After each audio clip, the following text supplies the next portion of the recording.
É no âmbito da consciencialização do Dia do Autismo, que se vai comemorar dia 2 de abril. Olá, bom dia.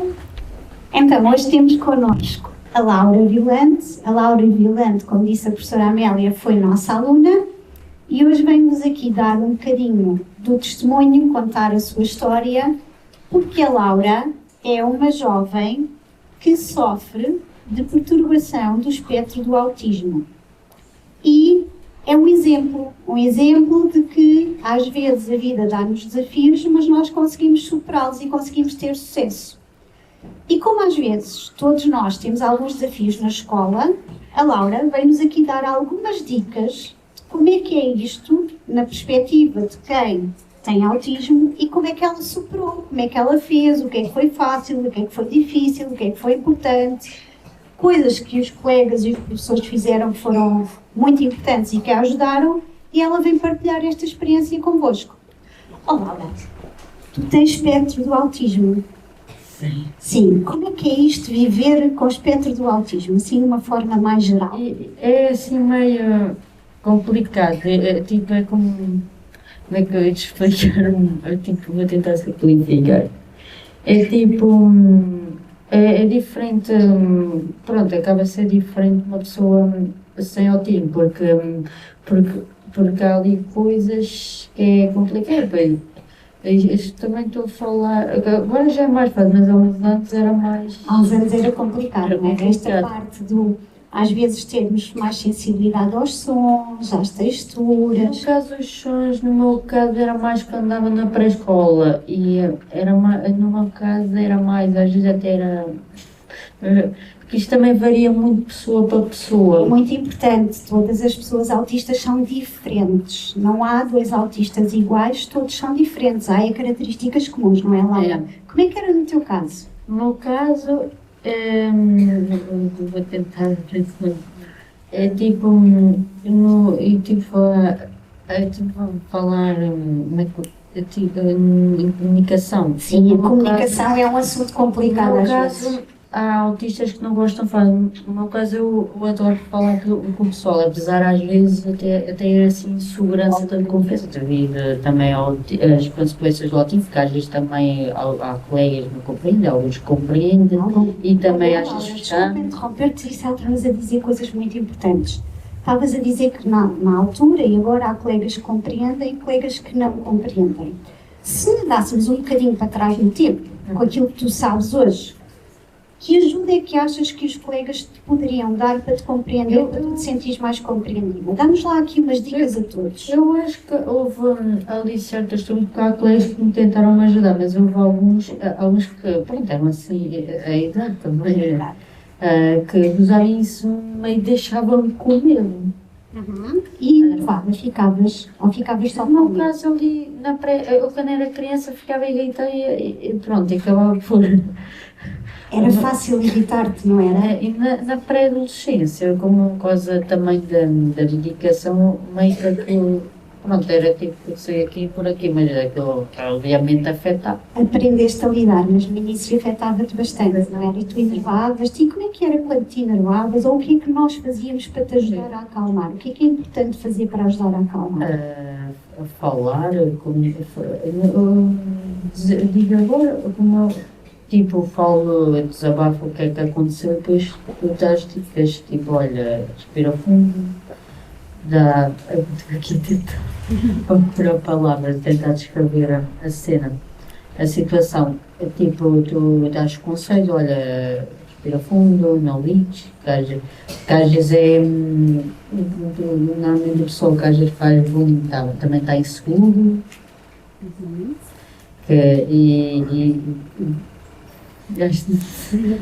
Às vezes, para quem tem autismo, alguns comentários são entendidos como uma grande agressão. É assim, Laura? No meu caso, ali quando era criança, eu não entendia ali sarcasmo dia. Que às vezes também já aprendi uma coisa ali durante a adolescência, pós-adolescência, que cada pessoa tem a sua forma de falar. Por exemplo, há uma colega, eu vou dar um exemplo simples, há uma colega da minha turma que acha que a palavra a chamar estranho não é ofensa, é ter uma coisa boa, mas se for para outra pessoa pode ser uma ofensa. Cada pessoa tem a sua linguagem. Cada pessoa tem a sua forma de falar e de entender as coisas, e às vezes, quando se tem autismo, é difícil perceber isso, não é? Normalmente, a maioria leva para o literal. Quando alguém, por exemplo, faz alguma brincadeira, tipo, tens mesmo uma inofensiva brincadeira, ou às vezes a ironia, o autismo leva para o lado mesmo literal. Sim, quando às vezes alguém faz algum comentário, uma pessoa com espectro de autismo entende as coisas de uma forma literal, não entende ironia, às vezes alguma brincadeira é levada muito a sério, e isso faz com que as pessoas fiquem irritadas, não é? Uhum. E depois algumas pessoas ficam confusas, que é normal. Estás a dizer uma coisa tão importante. Às vezes, para um autista, fica muito confuso, porque a vida acontece muito depressa e o cérebro processa as coisas de uma forma diferente. Então, quando há muita confusão, muito barulho, eles sentem-se inseguros, certo? É assim, Laura? Pode ser que sim. Apesar, no meu caso, o barulho ali na adolescência, ou na pré-adolescência, ou no final da infância, já não me afetava muito. Era mais a questão da integração, pois eu também tinha medo de integrar, por causa da altura também tinha outra autoestima. Também Além da comunicação e da gestão das emoções, há outra característica, que é esta questão da relação com os outros. É muito difícil para alguém com autismo relacionar-se com os outros, porque as pessoas gostam de ter atenção, de ter mimo, de conversar, mas para alguém com autismo não vê muito sentido, nem sente aquele bem-estar, aquele prazer em ter esta atenção e esta relação. Então, a relação com os outros, a brincadeira, os momentos informais, a interação social, fica muito comprometida em alguém com autismo, porque esta pessoa não entende o mundo da mesma forma, a rapidez daquilo que acontece é muito desorganizadora e isso é sentido como ameaçador e as pessoas isolam-se. O que é que foi para ti importante na escola? As ajudas que tu tiveste, como é que foram importantes para ti? Obviamente na altura aquilo saía por aqui, mas depois de passar mais tarde, quando eu saí da escola, eu comecei a ter uma vida, depois do 12º ano em que começaram a fazer sentido. Bem, também cá na altura ali, quando fui me amadurecendo, tipo a parte, tu dizias, por exemplo, imagina que eu estou a tentar lembrar. Por exemplo, na altura, desvalorizava quando cantava no ensino especial, já, isto é só para me meter para baixo, mas depois mais tarde eu vi que é muito bom ter apoio logo mais cedo melhor, porque eu conheci colegas que foram diagnosticadas com autismo tarde, com 20, 19, 18, que não tiveram os mesmos apoios, porque já eram a maioria já era maior idade, e isso meio que afetou a forma de ver o mundo, e alguns até, a maioria que eu conheci tem depressão, por ser pouco entendidos pela própria família e até, principalmente pela própria família. É muito importante isto que a Laura disse, que é, às vezes nós, quando estamos na escola, no 5º, 6º, 7º, enfim, não gostamos muito de ter apoios e achamos que às vezes o apoio não serve assim para nada. E ela também sentiu isso. Só que hoje, que já é adulta, ela acabou de nos dizer que é muito importante e hoje ela consegue perceber que diferença que as professoras das disciplinas regulares e as professoras do ensino especial fizeram na vida dela. Ela hoje reconhece que foi graças a estes apoios e estas ajudas que ela se tornou esta adulta, autónoma, a compreender o mundo e a ter um projeto de vida. Mas nós ainda não falamos do projeto de vida da Laura, não é, Laura? Queres-nos falar um bocadinho? Fizeste o 9º ano connosco e depois? Pois eu fui, depois como na altura era adolescente, e na altura também tinha pouca autoestima nos estudos, porque aquilo também meio influenciou-me nos estudos. Eu andava na escola, pronto, por andar. Depois, apesar de também algumas cadeiras disciplinas do fundo do interesse eu tirava boas notas, mas aquelas que eu não estava, essas eram uma chatice mais fácil. E eu deixo já o conselho, não, quando vocês forem para o 10º ano, têm que escolher um curso, mas convém ser um curso que vocês gostam. Se for para um curso que não gostam, vai ser uma chatice. E foi e tu também na altura avisaste, que não queres fazer acompanhamento do que é que a pessoa quer seguir, ou não quer seguir. E eu olha, eu não altura, vamos experimentar qualquer um. E depois eu escolhi o curso mais fácil, e é um curso que não me identifica ali nada, não tem nada a ver comigo, é com o correu mal. E depois quando fiz 18 anos, decidi do curso e fui para o outro, porque esse já era mais do meu interesse, apesar de não ser o meu objetivo final. E qual é o teu objetivo final? Fala-nos um bocadinho sobre o que é que estás a fazer hoje. Agora estou a tirar uma licenciatura de imagem, que é tipo multimédia, mas é uma parte específica de multimédia, que é mais focada em fazer a gravar filmes, mexer com o som e com fotografia e fazer posters para filmes e animação. Para ti, Laura, o ano da escola em que tu sentiste que foi um desafio maior, em que tu tiveste mais dificuldade, em que sentiste que o autismo foi uma maior barreira do teu percurso? Talvez no 4º ano, aqui nesta escola ou durante... Em toda a tua vida, não é? Talvez no 4º ano, porque eu provei no 4º ano, e o 4º ano, no 4º ano eu tive uma turma que era muito... Portanto, era difícil, e gozávamos uns com os outros, não era só com o pessoal autista, também gozavam com um pessoal até sem autista. Pronto, aquilo parecia o circo, da brincadeira. Apesar, eu relativizo melhor a turma do 4º ano que a turma do 10º ano, porque o 4º ano são crianças, então, apesar já não é desculpa. No 10º ano é que fiquei um bocado chocado, porque o pessoal, normalmente as turmas que gozavam mais comigo eram assim, miúdos assim, tipo, tinha assim o ego, eram aqueles populares que tinham assim um ego maior e normalmente eles gozavam com o pessoal mais vulnerável, não era só com tipo, até com o pessoal que era mais tímido. E apesar de a turma do 3º ciclo, a maior parte da turma era fixe, mas havia lá um rapaz que tinha o hábito de julgar que era mais vulnerável, porque tinha ali o ego que os pais eram policiais. Olá, e nesses momentos houve assim alguma atitude, algum gesto que alguém teve contigo que foi muito importante e que tu hoje recordas? O autismo, e num momento difícil, o que é que essas pessoas podem fazer para vos ajudar? Há assim algum momento difícil? Sim, num momento desses difíceis que tu tiveste, que atitudes dos colegas é que te podiam, ou que te ajudaram, ou que hoje eles podem fazer para ter ajuda? No caso, tipo, depois de, por exemplo, estou a perguntar sobre a tua questão, tipo, no caso, imagina, naquele contexto, acabo, digamos, bullying, depois qual era a melhor coisa que os meus pais podiam fazer em mim?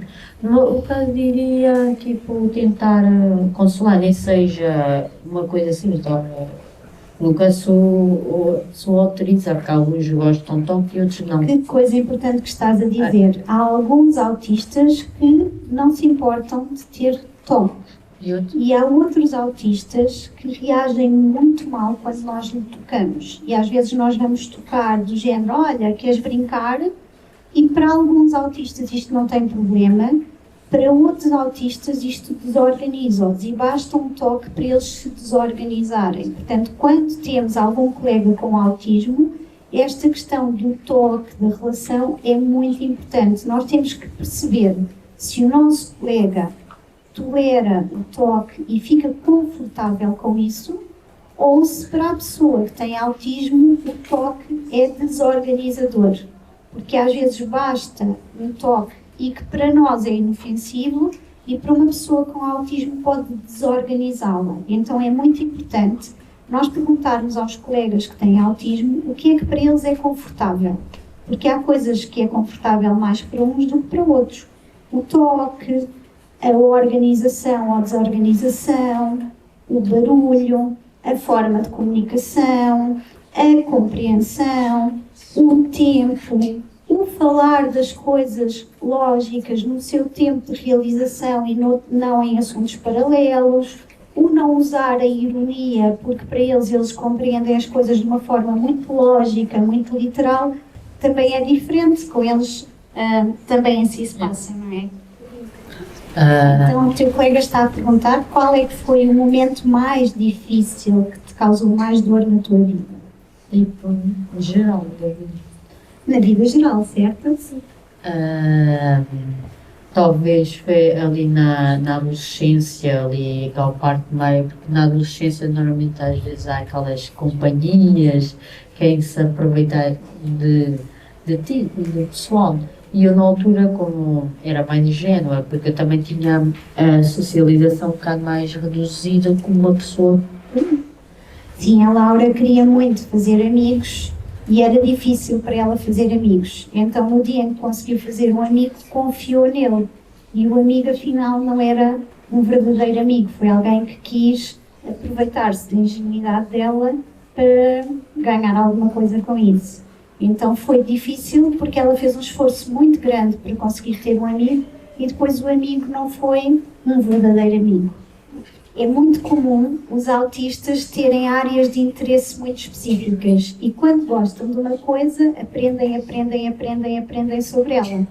E depois, quando estão a falar, às vezes também gostam de estar horas e horas e horas a falar sobre esse tema que os cativa. E às vezes para os colegas isso torna-se um bocadinho mais chato, não é? E é muito comum em muitas pessoas autistas haver este interesse pela geografia, pela história, pelos dinossauros, pelo desenho. Claro que as pessoas são todas diferentes e as pessoas com perturbação de autismo também. Mas é muito comum estas áreas, eles serem muito bons em alguma destas áreas. Foi no 11º ano que havia lá, como eu estava num curso que era mais fácil, era um curso profissão e normalmente os professores que dão disciplinas técnicas não têm a mesma formação que professores que há aqui na escola. Não nem todos. Isto também varia por setor por setor, também é uma minoria. E havia lá um professor que ele meio que achava que eu era limitada. Pronto, era uma pobre coitada. E ele, não, por exemplo, ele chamava sempre alguém, no caso para fazer desenhos, era a minha fonte de interesse na altura, e ele nunca chamava. E também às vezes fazia assim comentários um bocado depreciativos. E também, ele também, além também fazia coisas que até hoje acho um bocado exatas, não era mesmo? Como é que descobriste que tinhas autismo, Laura? No meu caso, foi quando eu entrei para a pré-escola, tinha 4 anos e os professores começaram a achar que eu tinha alguns comportamentos fora do padrão. E depois depois levaram a minha mãe também, mas a minha mãe na altura, como não conhecia o autismo, ela achou que era mais rebelde, era mais. E depois levaram à consulta e depois aí, eu como tinha 4 anos, estou muito bem. E depois acabou, eu lembro algumas consultas, alguns flashes da consulta, depois aí é que descobriu-se que eu tinha espectro do autismo. Então, o autismo, algumas das características, como temos vindo a falar, há uma forte sensibilidade, e a sensibilidade pode ser aos cheiros, aos ruídos, aos sabores. E quando as crianças estão num ambiente que está muita coisa a acontecer, há muito barulho, as coisas mudam de uma forma para a outra ou há uma alteração das rotinas, as crianças ficam nervosas, desorganizam-se, podem chorar, às vezes podem mostrar até algum desconforto de uma forma até mais com mandar algum objeto ao chão. Depois são pessoas que gostam muito de rotinas e quando a rotina é mudada sem aviso, eles ficam desorganizados e inseguros. São crianças que às vezes têm dificuldade em comunicar, dificuldade em interagir e em brincar, dificuldade em expressar emoções, e tudo isso são sinais de alerta para que possa alguma coisa não estar bem com aquela criança. No caso da Laura foi aos 4 anos, mas em Portugal existem muitos jovens que são entendidos como mal educados, porque às vezes respondem de uma forma, sabem, assim, mais linear, mais ríspida, e são entendidos como mal educados, quando no fundo eles não são mal educados, o cérebro deles é que não tem esta capacidade de treino, de usar as palavras doces, de falar sobre as emoções, e então, como nós dissemos, eles são mais lógicos. É assim, não é assim, e comunicam de uma forma muito mais, digamos, fria. Não é que eles sejam pessoas frias, é que o cérebro deles processa assim as coisas. E é muito difícil, e às vezes causa sofrimento, como a Laura disse, quando um jovem sente que todos os outros expressam, brincam com facilidade e eles não conseguem. Isso às vezes deixa-os muito tristes ou às vezes muito enervados porque sentem que são diferentes, que não estão a conseguir ser como a maior parte dos colegas dentro de uma norma social, e isso faz com que eles entrem em sofrimento. Às vezes o sofrimento é por nervos, por raiva, por zanga, outras vezes é por choro, por isolamento, por ficarem sozinhos. E isto são sinais de alerta de que a pessoa está a precisar da nossa compreensão e da nossa ajuda e do nosso tempo. Laura, quantos amigos tu tens? Assim, amigos próximos. Amigos, é assim, não é? Amigos, eu não sei o nome exato, mas são, às vezes, como é aquela moda fala, mais vale ter poucos amigos do que muitos falsos. E como é que tu te sentiste? No dia em que tu percebeste que tinhas uma forma cerebral de trabalhar, o teu cérebro trabalhava de forma diferente, que tinhas características diferentes dos outros colegas, como é que tu te sentiste? Eu, na altura, não sabia bem tinha autismo, eu já sabia que era diferente. Eu lembro de falar com um colega na altura, e depois eu até também era uma criança, tinha 7 anos, e disse, mas ele não disse nem disse tanto perceber, foi mesmo com inocência. Disse, olha, deves ter a doença dos nervos. E eu fui perguntar à minha mãe, então, mãe, eu tenho doença dos nervos. Depois aí é que a minha mãe explica tudo, porque a minha mãe também não explicou logo, se não era muita informação. Sim, às vezes os autistas são assim identificados de uma forma que não é muito correta como jovens ou crianças que têm doença dos nervos, às vezes com pessoas que se negam muito, às vezes com pessoas que dão respostas que não são simpáticas, e não é porque eles querem, é porque o cérebro deles é assim que funciona. A área que tu mais gostas?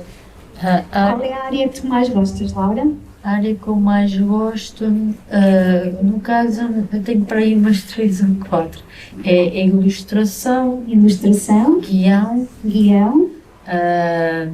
geografia, história e geografia, sim.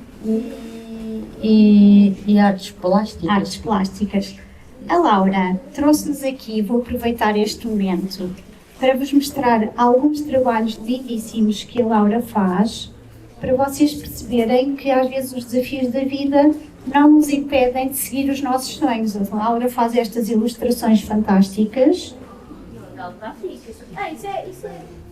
Ela desenhou, depois passou a Photoshop, mas foi ela que fez. Mas tem aqui outras desenhadas totalmente à mão, sem uso de computador. Isto são tudo trabalhos de ilustração da Laura, ela é super criativa. Conseguem ver aí atrás, malta gira? Sim? Bem diferentes, como alguém dizia aí que eu estava a ouvir. Ela às vezes faz mais em jeito de caricatura, às vezes faz pessoas da vida real dela, não é? Pessoas, colegas, amigos. Outras vezes são mesmo personagens que ela cria.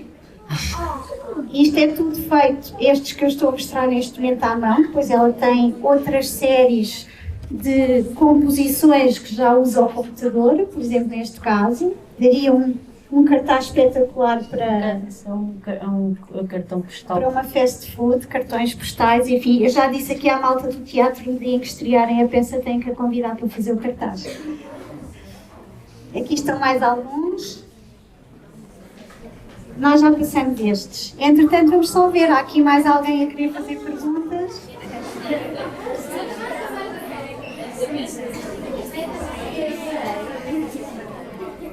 Estes são tudo trabalhos da Laura. Ela trouxe imensos. Nós depois podemos passar. Quanto tempo demoras, quantas horas demoras a fazer cada um destes desenhos, em média? No caso, depende do exemplo. Por exemplo, este demorei 2 horas. E no caso, por exemplo, se for, por exemplo, como este, demorei 6 horas ou 7 horas.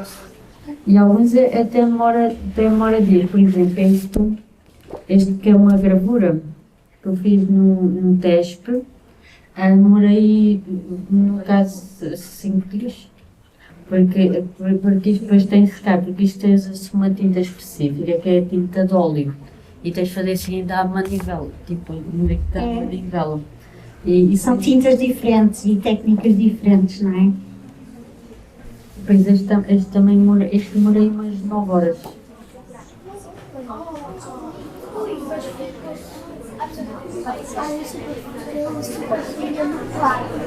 Eu vendia no museu, percebe?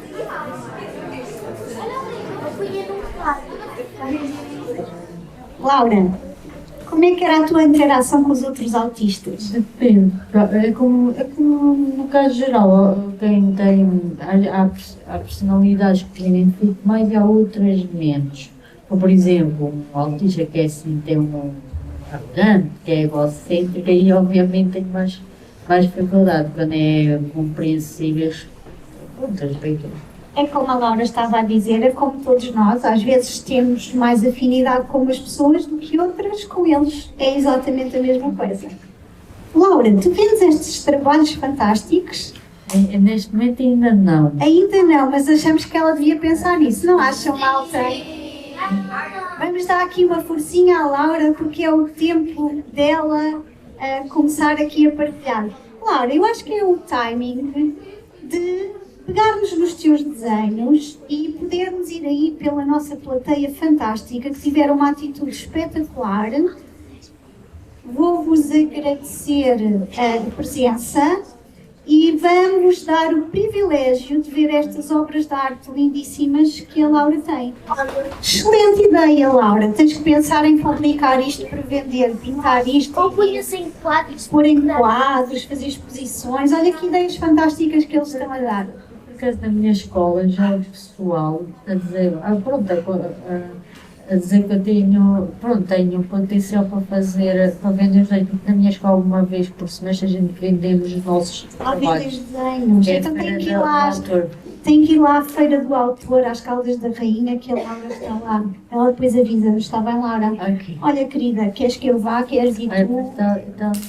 Está ali mais uma pergunta. Como é que sentes a fazer esses desenhos? Como é que te sentes a fazer estas obras giras? A palavra que eu descrevo, olha, sinto realizada. Realizada. É uma ideia da cabeça está saindo para o papel. Diz, princesa. Quais é que são as tuas inspirações para fazer os desenhos? Quais são as tuas inspirações, Laura? Depende do desenho. Por exemplo, este no contexto foi para fazer um cartaz sobre a filosofia. Como é que se diz? Filosofia. No caso, sobre a biologia do animal da esponja do mar amarelo. Da esponja amarela. Não é o SpongeBob, é desenho animado, mas isto é o SpongeBob da vida real. Por acaso, uma curiosidade, esta foi a esponja que inspirou o criador da esponja, o SpongeBob. E é esta espécie, que esta é o SpongeBob da vida real. É o SpongeBob da vida real, é esta esponja que inspirou a personagem. E eu, no caso, inspirei-me em ver várias, no caso para fazer isto, eu tive que ver várias imagens desta espécie para fazer. Ok, ela viu várias imagens desta espécie e depois realizou. Então, Laura, vamos ali juntar-nos ao público e vamos partilhar. Há ali mais uma questão atrás. Mais 3. Achas que sentirias alguma dificuldade se tentasses fazer algum desenho mais abstrato? Laura, a pergunta do colega é como é que seria para ti se havia dificuldade em fazer algo mais abstrato? Mais assim, Menos mais concreto, tu tens o teu traço, como qualquer autor e qualquer artista, não é? Tem a sua área de trabalho. A Laura tem uma área muito relacionada com a criação de personagens e de figuras. E o que o colega ali está a perguntar é como é que tu te sentirias se tivesses um desafio para criar algo mais abstrato? mais assim, tipo aquelas cenas com tinta. Exatamente, que não sejam assim formas tão concretas, que não sejam pessoas. Depende do momento, por exemplo, uma altura que quer sentir uma emoção forte, tipo, imagina felicidade ou tristeza, às vezes pegar o pincel, e às vezes até aconselhava. Tipo, até aconselhava antes a gente fazer os não abstratos, que é sempre que às vezes os abstratos são mais naturais, depende do contexto.